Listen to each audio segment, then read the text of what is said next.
नमस्कार साथियों, आज एक बहुत ही महत्वपूर्ण टॉपिक को लेकर फिर से मैं आप लोगों के सामने उपस्थित हूँ। साथियों, आज का जो मेरा टॉपिक है वो उत्तराखंड के अंदर जो हमारे बेरोजगार नर्सिंग साथी हैं उनको लेकर है कि अब जब स्वास्थ्य विभाग के 1564 पदों पर और मेडिकल कॉलेज के 1455 पदों पर भर्ती प्रक्रिया लगभग लगभग पूर्ण हो चुकी है।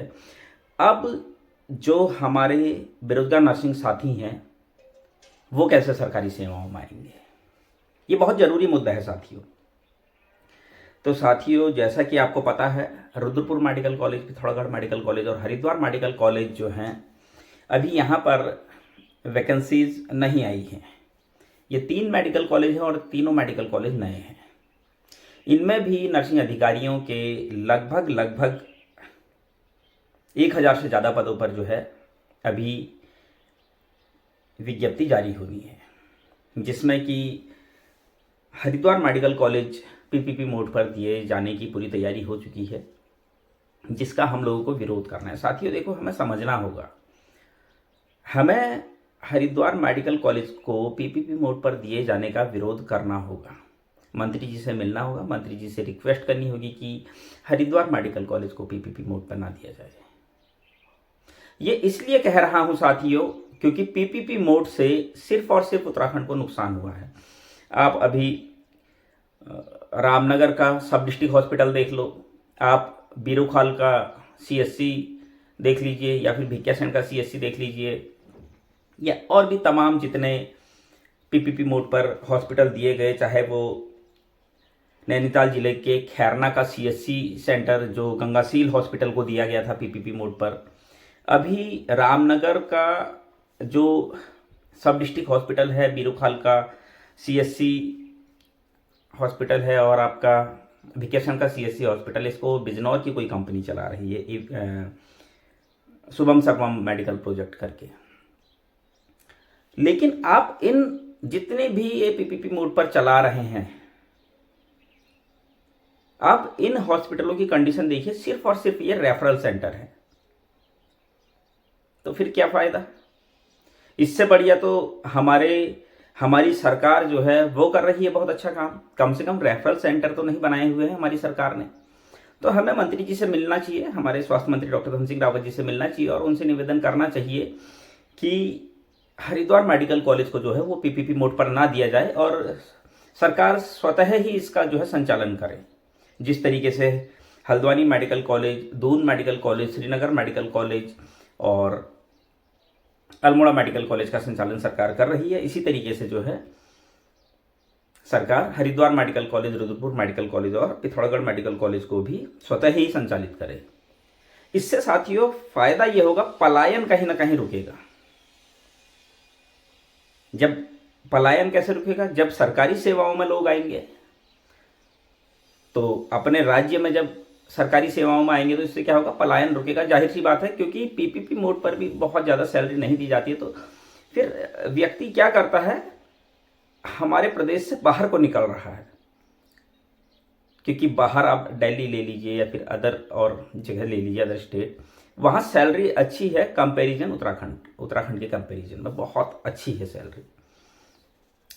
तो मेरा मानना है हमें मंत्री जी से मिलना चाहिए और पीपीपी मोड का पूरी तरीके से विरोध करना चाहिए, उनसे निवेदन करना चाहिए कि हरिद्वार मेडिकल कॉलेज को पीपीपी मोड पर ना दिया जाए और जल्द से जल्द, क्योंकि मंत्री जी ने खुद कहा है हरिद्वार, पिथौरागढ़ और रुद्रपुर, इन तीनों मेडिकल कॉलेजों में जल्द से जल्द 1000 पदों पर विज्ञप्ति निकालेंगे नर्सिंग अधिकारियों की।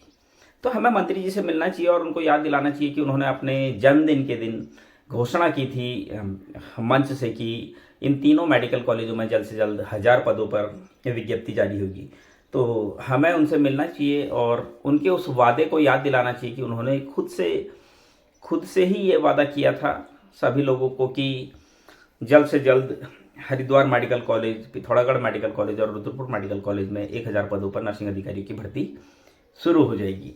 तो साथियों, हमें मिलना चाहिए मंत्री जी से। हमें लगातार, और बहुत सारे जो दूर के लोग हैं वो कह रहे हैं कि मंत्री जी यहाँ आते नहीं है, तो नहीं आते हैं तो कोई बड़ा इशू थोड़ी ना है। हम मंत्री जी तक अपनी बात पहुँचा सकते हैं।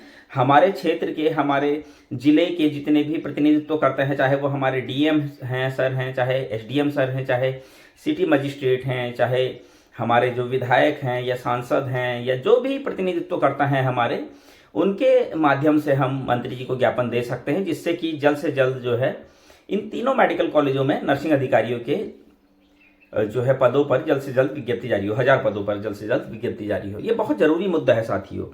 बहुत सारे लोग बस सोच में पड़े हैं कैसे होगा क्या होगा। बहुत टफ कुछ नहीं होता है।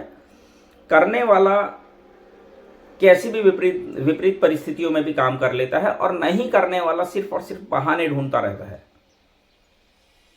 तो मेरा मानना तो यही है कि इन तीनों मेडिकल कॉलेजों में जल्द से जल्द 1000 पदों पर नर्सिंग अधिकारियों की भर्ती निकलवाने के लिए सभी लोगों को जो है मंत्री जी से मिलना चाहिए। अच्छा, इससे एक और बेनिफिट होगा। इससे बेनिफिट ये होगा कि इन तीनों मेडिकल कॉलेजों में जब नर्सिंग अधिकारी जो है, परमानेंट नर्सिंग अधिकारी की भर्ती आएगी, तो फिर टेक्नीशियनों की भी भर्ती आएगी, और आपका फार्मासिस्टों की भी भर्ती आएगी, डॉक्टर्स भी परमानेंट आएंगे, बाकी जितना भी पैरामेडिकल स्टाफ है सभी की परमानेंट वैकेंसी आएगी। लेकिन इसके लिए हमें क्या करना है, मंत्री जी से मिलना है, उनसे निवेदन करना है। ये बहुत जरूरी मुद्दा है साथियों। बिना हमारे घर से निकले कुछ नहीं होगा। और मैं आपको यकीन दिला रहा हूं, अगर हम मंत्री जी से मिलते हैं, मैं आपको इस चीज का यकीन दिलाता हूं, 200% यकीन दिलाता हूं। मैं 100% की तो बात ही नहीं कर रहा हूं, 200% की बात कर रहा हूं कि मंत्री जी तत्काल प्रभाव से इस पर कार्यवाही शुरू कर देंगे। मंत्री जी ने किया है, आप खुद देखिए।